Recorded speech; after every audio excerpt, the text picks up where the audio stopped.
E aí pessoal, eu sou Aurélio Barros, diretor da Escola de Teatro em Cena, e o vídeo de hoje vai dar continuidade ao vídeo anterior, sobre Stanislavski, fé cênica. Só que hoje nós vamos falar sobre as ações físicas.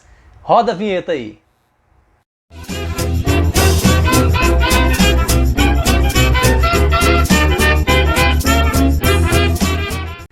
Então vamos falar sobre alguns tipos de atores quando estão em cena, né?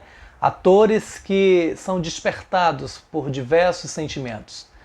Os atores, eles acham meios diversos para chegar ali. Há aqueles que experimentam fisicamente os seus papéis e há os que produzem realmente de forma interior, que se adornam com o truque, né? Com os truques do ofício.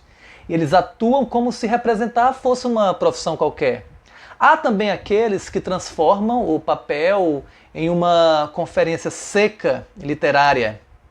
E há também aqueles atores que se servem dos papéis para se exibir aos seus admiradores.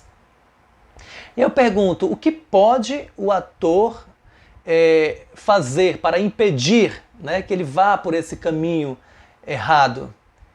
O ator ele deve contar exatamente com o seu senso de verdade. O senso que colabora com o senso de fé com o que ele está fazendo, para que o ator possa ser mantido ali na trilha certa do caminho do personagem. E aí a gente pergunta, que material é esse que a gente usa para construir essa trilha do caminho certo? As emoções reais parecem ser as melhores, mas as coisas interiores e do subconsciente a gente não consegue atingir dessa forma planejada.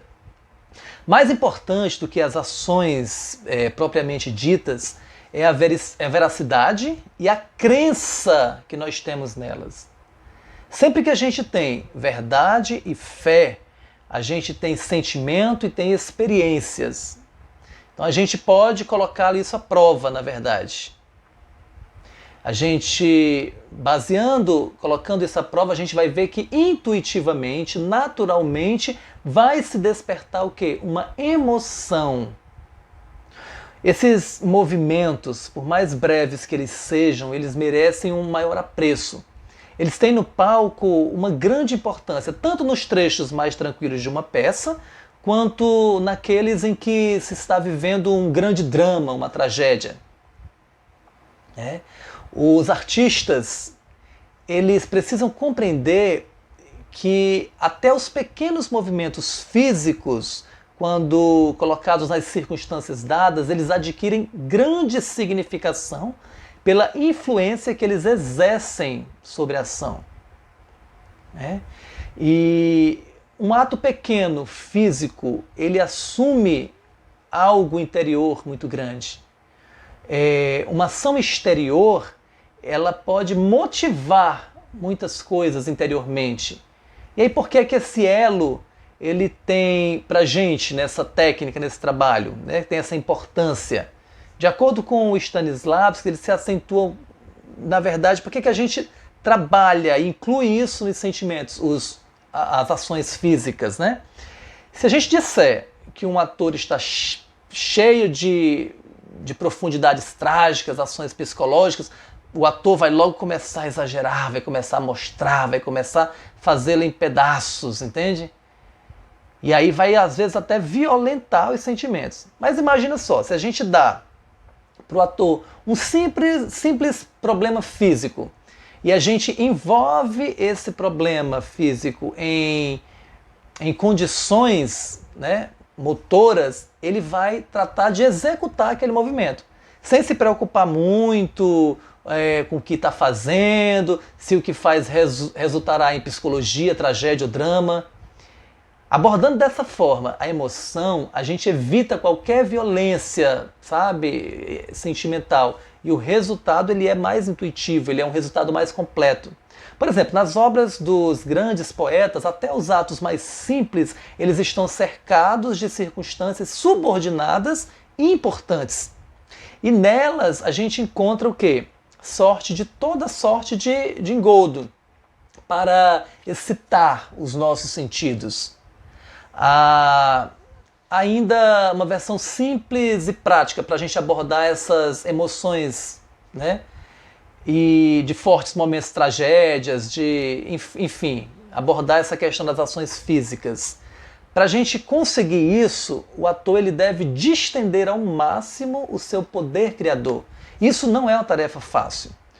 Como chegar ao estado necessário se não tiver algo que naturalmente convoque essa vontade?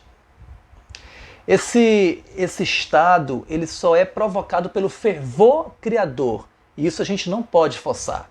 Usando meios inaturais, a gente vai estar o quê? Só nos arriscando a enveredar por algum falso rumo. O caminho fácil ele é familiar, habitual e mecânico, de acordo com Stanislavski, é a lei do menor esforço. Para evitar isso, a gente tem que se apegar a alguma coisa substancial. A importância dos atos físicos em momentos, por exemplo, trágicos, dramáticos, ela é acentuada pelo fato de que quanto mais simples eles são, mais fáceis de aprendê-los, deixá-los guiar-nos até o nosso objetivo verdadeiro, longe daquela tentação de atuar mecanicamente.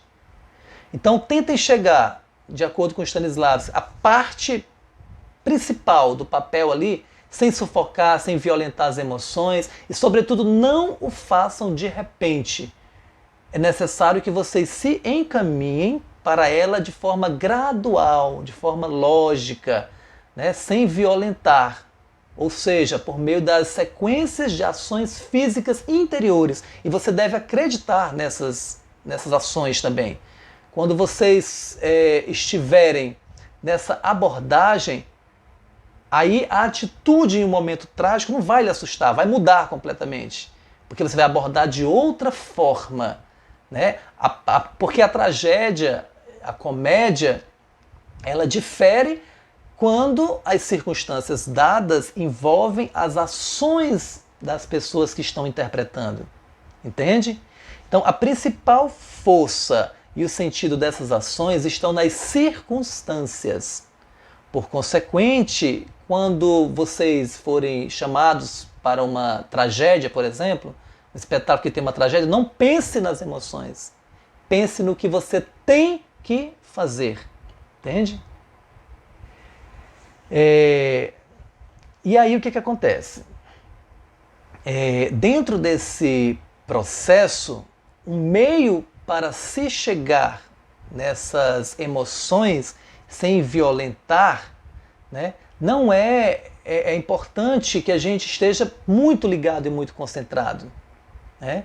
A gente pode concluir que nem toda espécie de verdade, né, ela pode transferir-se ao palco. Ou seja, o que nós usamos lá é a verdade transformada. Não é você buscar uma coisa sua que você viveu. Não, é a imaginação criadora.